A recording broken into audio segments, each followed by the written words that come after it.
Welcome, everyone. This is not just the story of a company. This is the story of two men who had nothing left, no money, no home, no hope.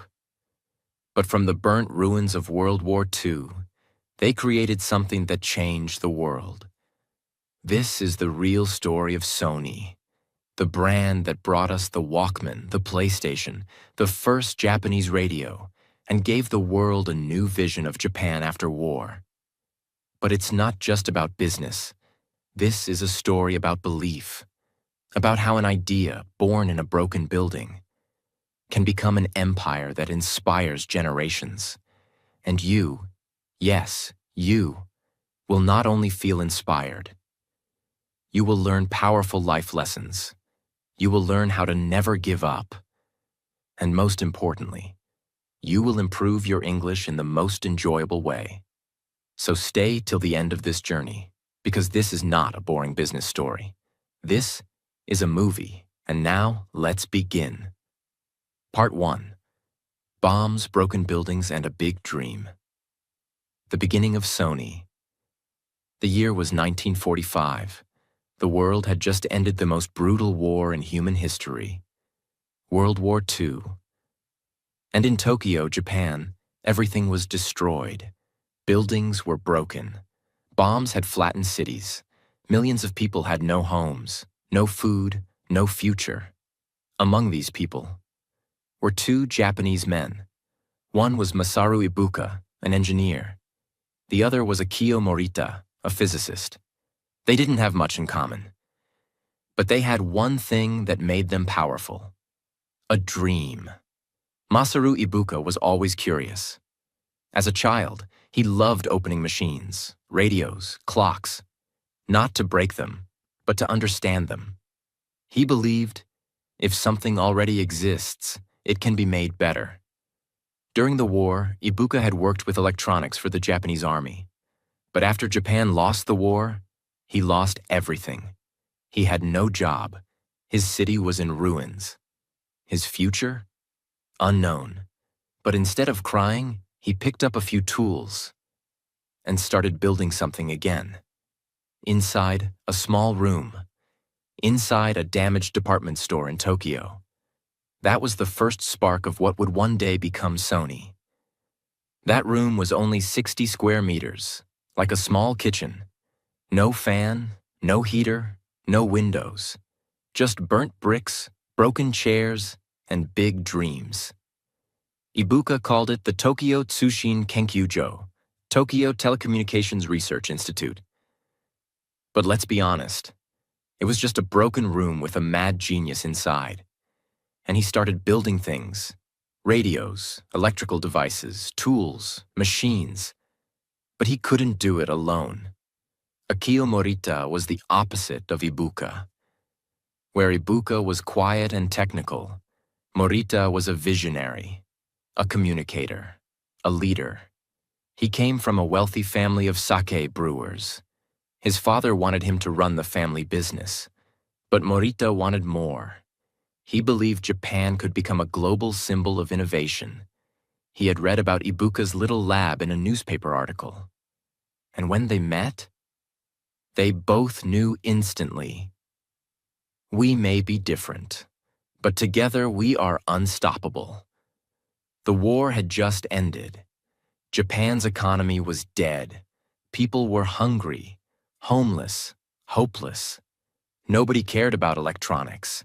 Nobody believed Japan could produce good technology, not even Japanese people.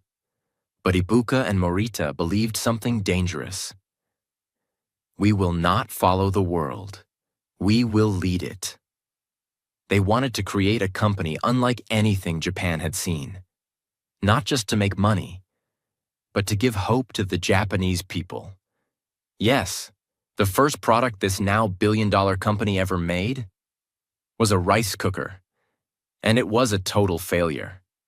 It burned the rice. It had no temperature control. Nobody bought it. But they didn't stop. They said, "We failed. So what? Let's try again." They kept building, testing, experimenting, until one day, They saw a new opportunity. In those days, American radios were everywhere. Japan couldn't make its own. It had no transistors, no factories, no reputation. But Ibuka had an idea. Let's make the first Japanese transistor radio. Everyone laughed. Experts said, it's impossible.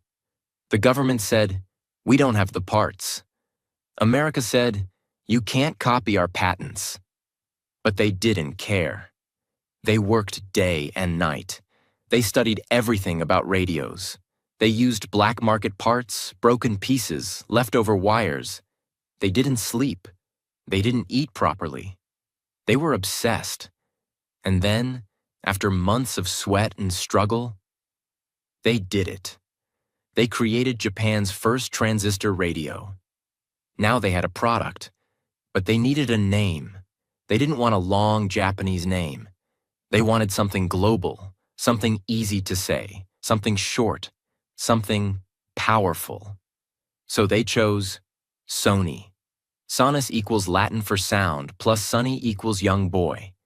It represented youth, energy, sound, and dreams. They said, we are not just making products. We are building a brand that the world will respect. It was the year 1955. In the heart of Tokyo, inside a tiny office with broken walls and iron shelves, a decision had been made. Sony would not remain in Japan. It was time to take their invention, a small, powerful transistor radio, and enter the most competitive market in the world, the United States of America. Akio Morita sat at his desk. He looked at the radio, held it in his hand. This little device was their hope, their courage, their future. He didn't just see a machine. He saw a bridge between war-torn Japan and the modern Western world. But now came the hardest part. He had to leave his country, travel across the ocean, and convince America, the richest country on earth, to trust a Japanese product. Remember, this was just 10 years after World War II. The wounds of the war were still fresh. Many Americans still disliked Japanese products. Some refused to even speak with Japanese businessmen. But Morita didn't care. He believed in what they had created. He believed in Sony. So he packed one suitcase. Inside were a few clothes, a dictionary, and 2 transistor radios. He boarded the plane and whispered to himself, they don't know us yet, but one day they will. When Morita arrived in New York City, he was shocked. Massive buildings, traffic everywhere, loud music, fast-talking people. Everything was 10 times faster than Tokyo. But Morita didn't feel afraid. He felt excited. He took a small hotel room.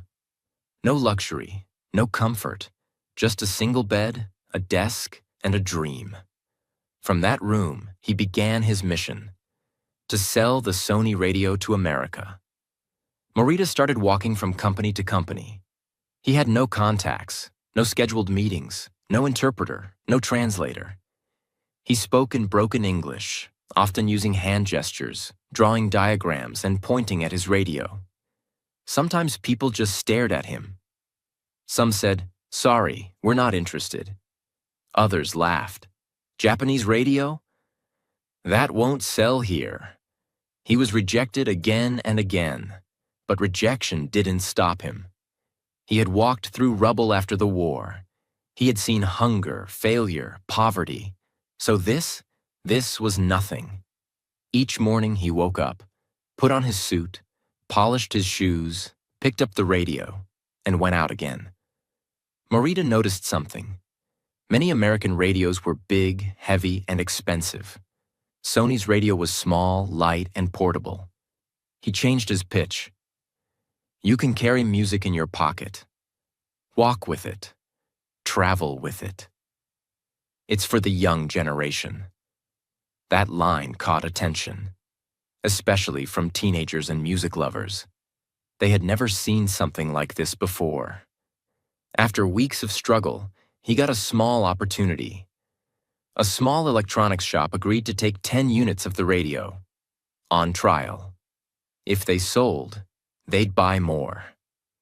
Marita personally cleaned each radio, packed it neatly, and delivered it to the shop. All 10 radios were sold in 2 days. People loved them.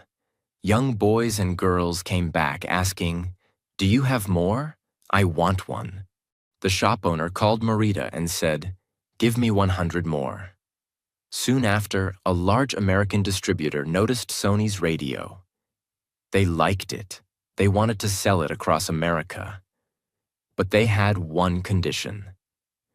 "We will buy thousands of your radios, but we will put our name on it. Not Sony, just our brand."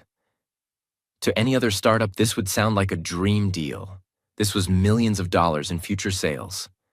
A guaranteed entry into the US market, security, stability, success. But Marita said, no.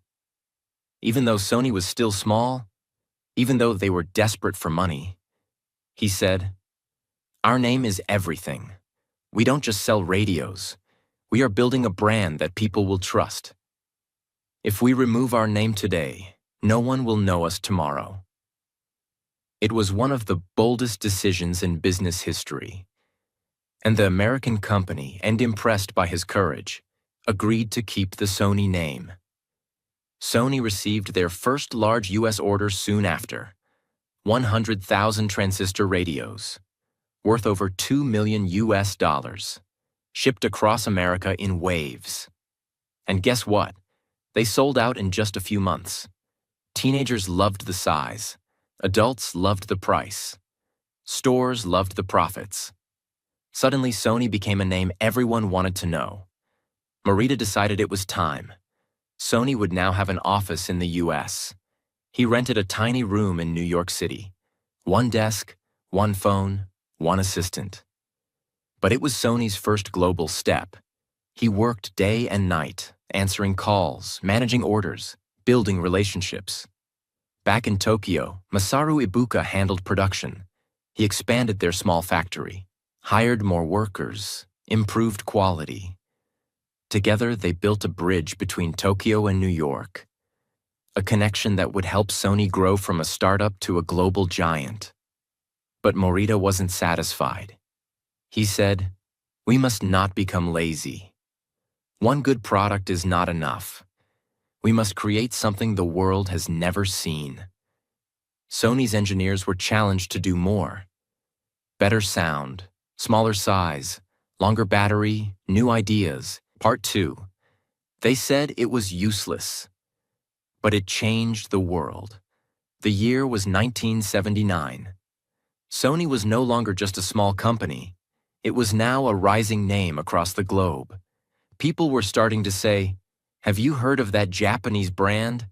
Sony? Their radios are amazing." But inside Sony's Tokyo headquarters, Akio Morita was restless. He had seen success. He had opened an office in America. They had made millions of dollars in radio sales. But now, he was looking for what's next. He knew the truth. If we don't create something new, we'll become history. Sony was making TVs, recorders, audio devices, but none of it felt revolutionary anymore. Morita wanted to do something unbelievable, something no one else had done. One day, one of Sony's engineers, Norio Oga, came with a complaint. He loved listening to classical music, but he hated carrying big cassette players while traveling. He told Morita, "Why don't we build a small cassette player, just for headphones, no speakers, no record button, just music, just listening?" Morita paused. A cassette player with no speakers? No ability to record music? To many people, that sounded useless. Even inside Sony, many executives laughed. They said, "Why would anyone carry a device that can only play music and nothing else? And who wants to wear headphones while walking? People want big sound, not private sound." But Morita saw something different. He didn't just see a machine. He saw a new lifestyle. He imagined a young person walking through the city, music in their ears, lost in their own world. He imagined people listening privately on a train, in the park, in their rooms. This wasn't just about music. It was about freedom. So Marita said, "Let's do it." Sony's engineers got to work. They started with their existing cassette recorder. They removed the recording system, the loudspeaker, the microphone, and replaced it with a stereo amplifier, a headphone jack, lightweight materials. They tested dozens of sizes, shapes, buttons. The challenge was, it must be small enough to fit in your hand, light enough to carry anywhere, and strong enough to survive daily use. After months of trials, they created the first prototype. It was small, battery-powered, crystal clear in sound, fit perfectly in a pocket or bag. Marita wanted a name that felt fun, light, and modern. They considered Soundabout in the US, Stowaway in the UK, Freestyle in other countries. But finally, they went back to something simpler. Walkman. It wasn't perfect English, but it sounded cool. It combined walk, movement, portability, man, person, individual user. And Marita believed the name would grow with the product. They printed the first batch, 30,000 Walkman units, packaged neatly, sold for around $150 at launch. They sent them to music stores in Japan and waited. At first, no one bought them. People walked past the product. Even journalists mocked it. One newspaper headline said, "Sony's Walkman, a step backwards in music." Sony executives panicked. They had invested millions of dollars into the idea. Was it a mistake? Marita didn't panic. He said, "People don't understand the Walkman because they've never seen anyone use it." So he launched a radical marketing plan. Sony hired young models and actors, gave them free Walkman players, and sent them to parks, subways, beaches, college campuses. They wore bright clothes, danced, smiled, and used the Walkman in public. Passers-by noticed. They saw people walking with music in their ears. They looked happy, stylish, cool.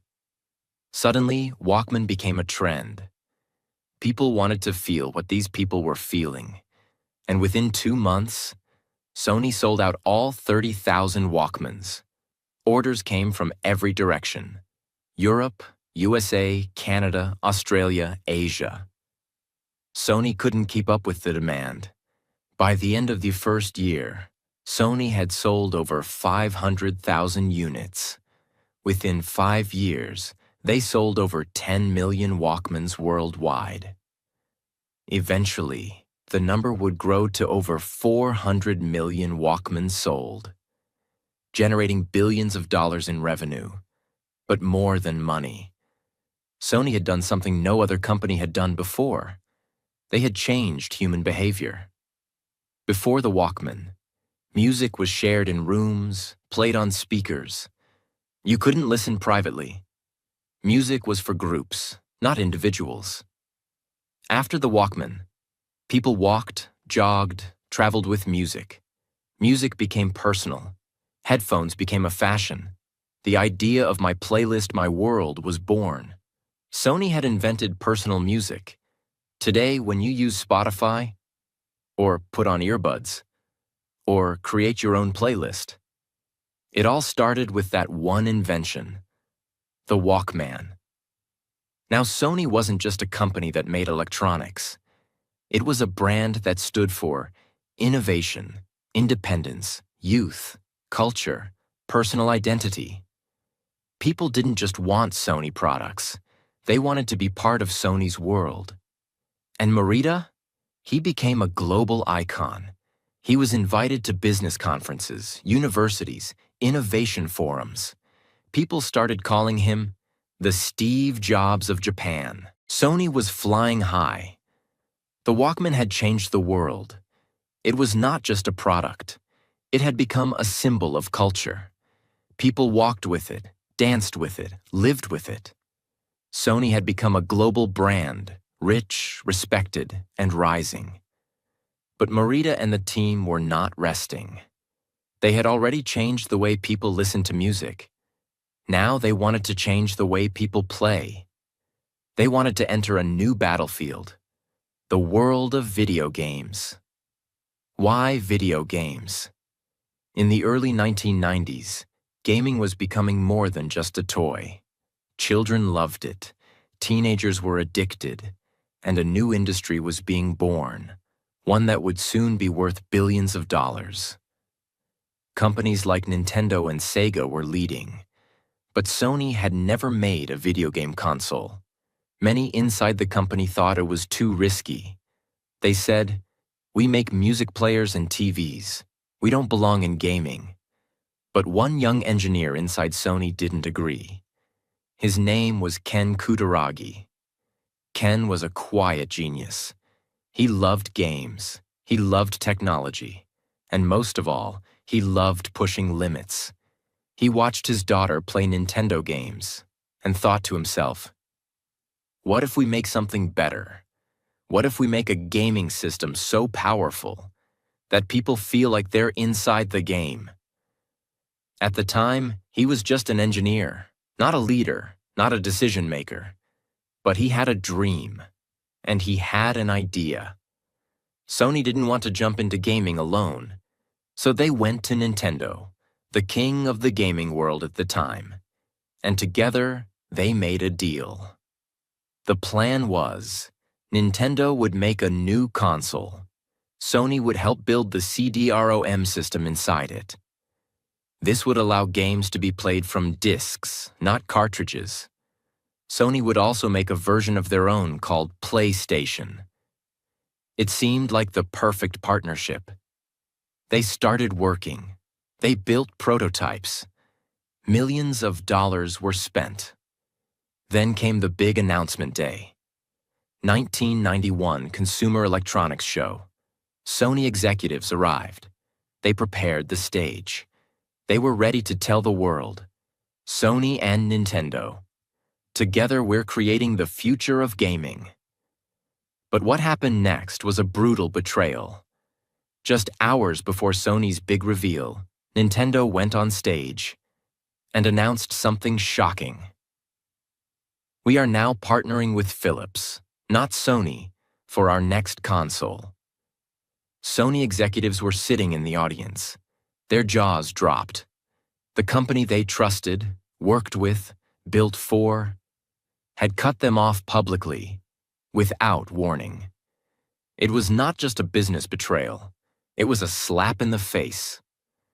Millions of dollars lost, months of work thrown away, and worst of all, the entire industry watched Sony get humiliated. Most companies would walk away, but not Sony. Ken Kutaragi walked into the meeting room. He looked at the team. Everyone was silent, angry, embarrassed. He said, "Let's not fight them with words. Let's fight them with power. Let's build our own console, and let's make it the greatest console the world has ever seen." The room was quiet. Then someone whispered, "Let's do it." That moment was the birth of the Sony PlayStation. Sony gave Ken the green light, but with one condition. This must be different, not just a toy. It must be a full entertainment machine. Ken and his team worked like mad scientists. They built and rebuilt the console again and again. They focused on 3D graphics, fast processing speed, CD-ROM game loading, memory cards, epic sound quality. They didn't want to copy Nintendo. They wanted to destroy the old way of gaming. Finally, in December 1994, Sony launched the first PlayStation in Japan. Price: $299. Design: sleek, gray, simple. Controller: comfortable, easy to use. Graphics: revolutionary. And the result? It sold out in hours. People lined up in the snow, in the rain, to get one. Stores couldn't keep up with the demand. And then, Sony took it global.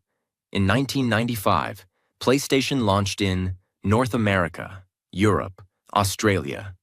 Sony didn't just sell a console, they sold a new experience. The ads said, "Live in your world, play in ours." The PlayStation allowed gamers to play longer games, watch real cutscenes, save progress, feel like they were part of a movie. It was fun, serious, and addictive. Kids loved it. Teenagers loved it. Even adults got hooked. Over 100 million units of the original PlayStation sold worldwide. Games like Tekken, Final Fantasy VII, and Metal Gear Solid became global hits. Sony made over $60 billion in PlayStation-related revenue over the years. By 2000, Sony had officially defeated Nintendo in global console sales. What started as a betrayal turned into the greatest revenge success story in gaming history. Most companies would have given up, but Sony turned anger into action, rejection into reinvention, betrayal into billion-dollar business. And all of it happened because of one betrayed deal, one quiet genius, one team that refused to quit. The PlayStation was no longer just a product. It became a movement. And Sony? Now, it wasn't just an electronics company. It was a global entertainment empire. Part 3. From game console to global stage, Sony becomes an entertainment empire. The PlayStation was not just a win. It was a revolution. Sony had entered the gaming world as outsiders. They had been betrayed, rejected, humiliated. But now, they were the leaders. They had already sold over 100 million PlayStations. The world loved Sony, and the world was ready for more. But deep inside Sony's Tokyo office, their top leaders were not celebrating. They were planning something bigger. Akio Morita had once said, "We are not a company that copies others. We are a company that creates the future." And that future was not just electronics. Sony was about to enter a completely different universe: movies, music, media, magic. By the late 1990s, the world was changing again. People weren't just buying gadgets. They were watching movies, listening to CDs, playing 3D games, watching animated films, falling in love with stories. And Sony had a dream. Why should we only build the machine? Let's also control what goes inside the machine. They realized something powerful. If you own the device, you can make money. But if you also own the content, you can build a kingdom. So Sony made a bold, dangerous, and brilliant move. They decided to buy Hollywood. In 1989, Sony shocked the world by buying Columbia Pictures, one of the most famous movie studios in America. Price? $3.4 billion.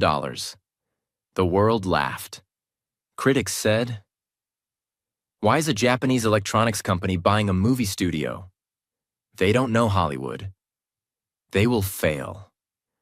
Even some Sony employees were scared. It was a huge risk. But Sony didn't care. They didn't just want to sell TVs.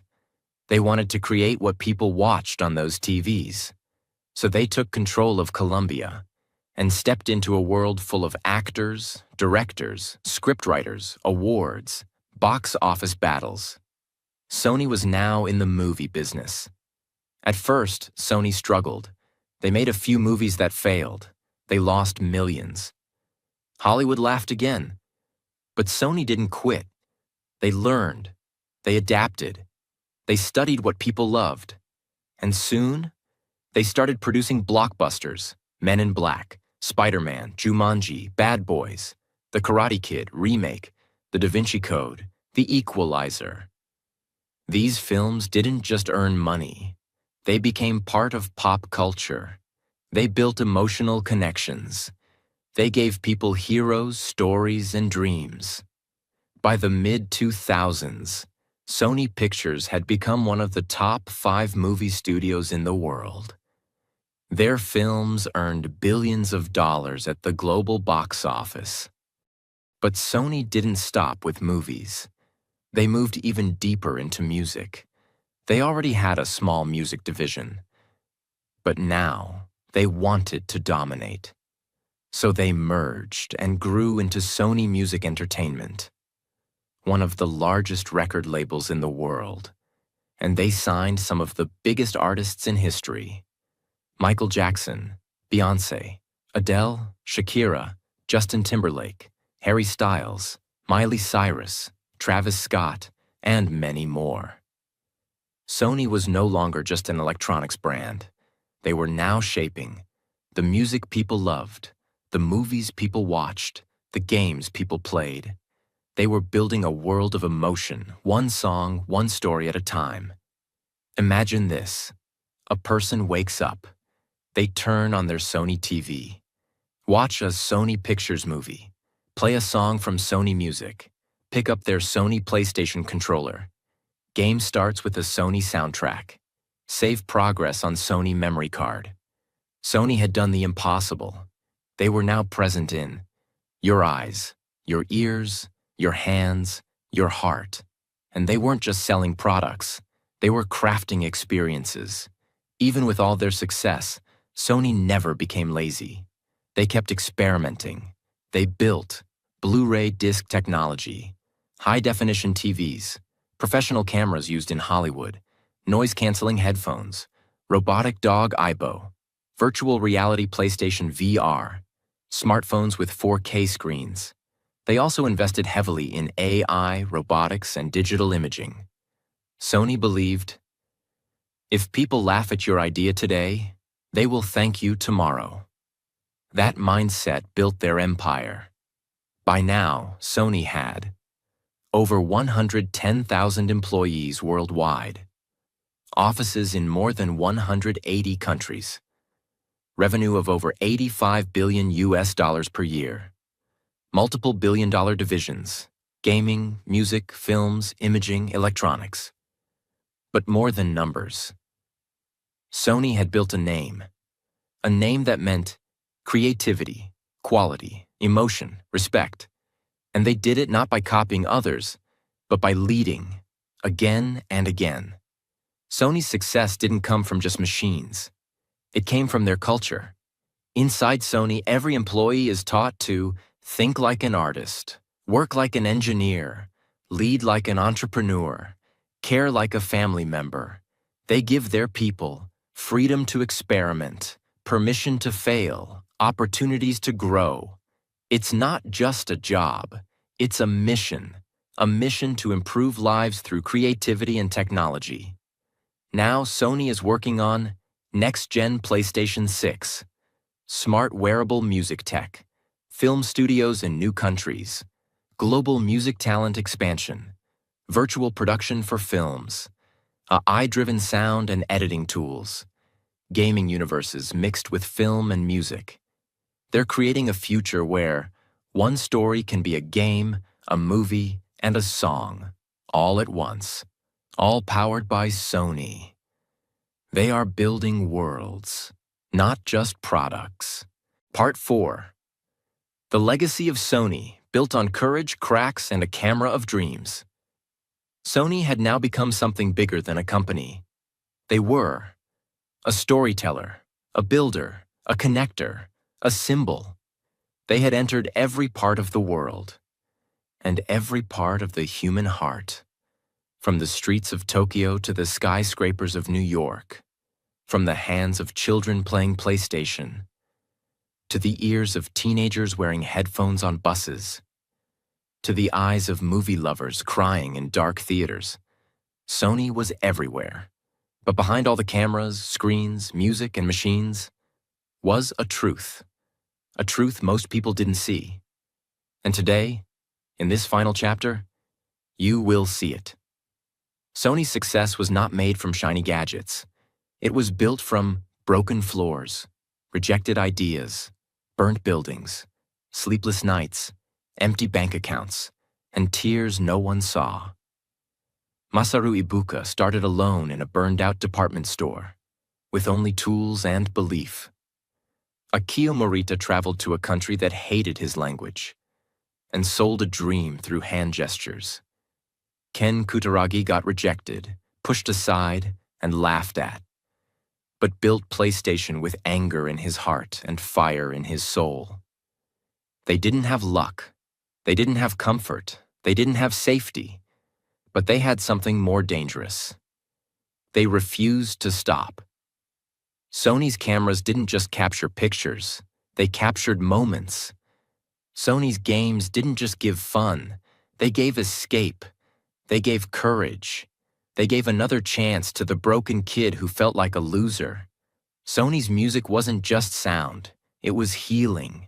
They didn't create machines, they created meaning. And that's what made them different. Now let's talk about what most people don't know. Akio Morita, the face of Sony, gave his whole life to the company. He believed in global peace through global creativity. He didn't want Sony to be Japanese. He wanted it to be human. In 1993, after a long career, Morita had a stroke. He was forced to retire. He couldn't speak clearly. He couldn't lead anymore. The man who once stood on world stages was now quiet in a hospital bed. But until his last breath, he still read Sony reports, tracked news, and smiled when the company succeeded. In 1999, Akio Morita passed away. He didn't live to see the full future of the PlayStation 2 or Spider-Man's billion-dollar empire. But he died with one truth inside his chest. I gave everything, and now the world listens when we speak. As Sony grew into a giant, something else quietly grew too.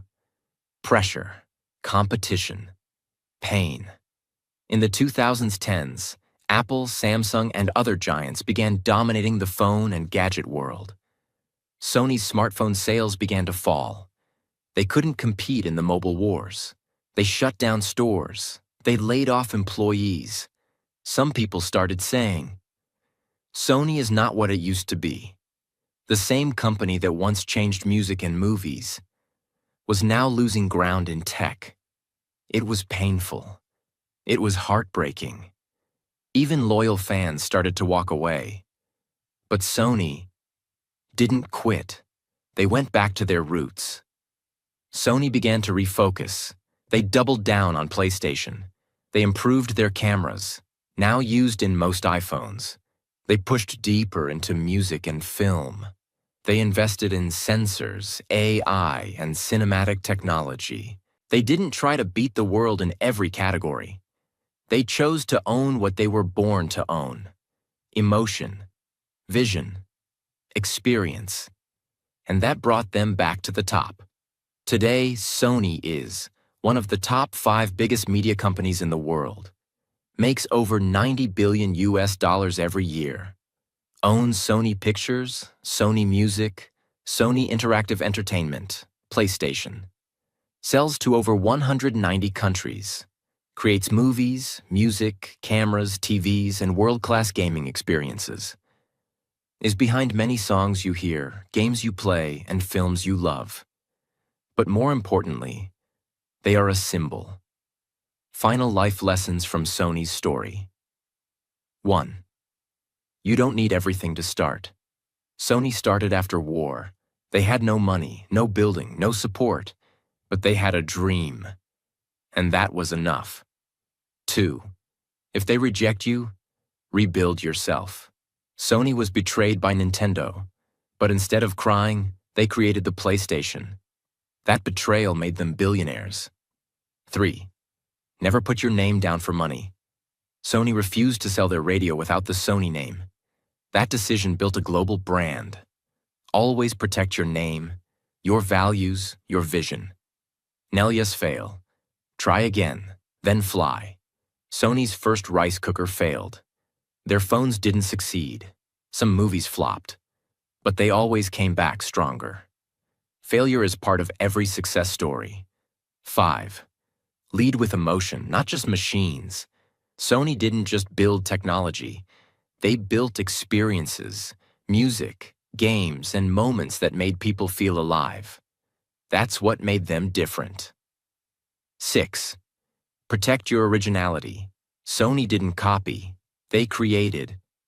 The first Japanese radio, the Walkman, the PlayStation. They made what never existed before.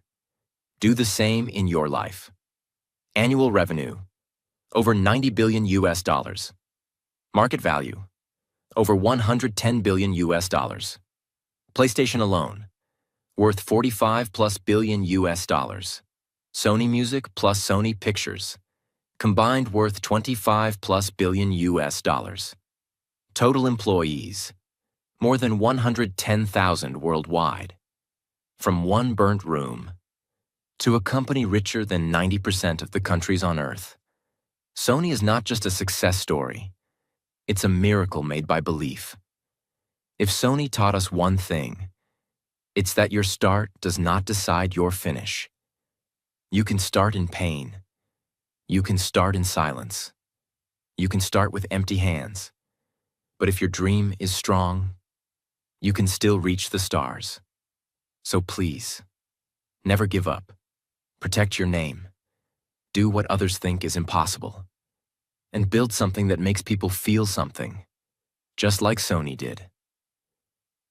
If this story touched your heart, if it inspired your soul, if it improved your English, then please, subscribe to this channel, because more powerful stories are coming, and I want you to grow with every one of them.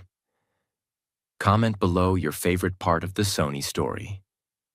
Share this video with someone who needs to believe in their dream again. And remember, you don't need permission to become great. If Sony can do it, so can you.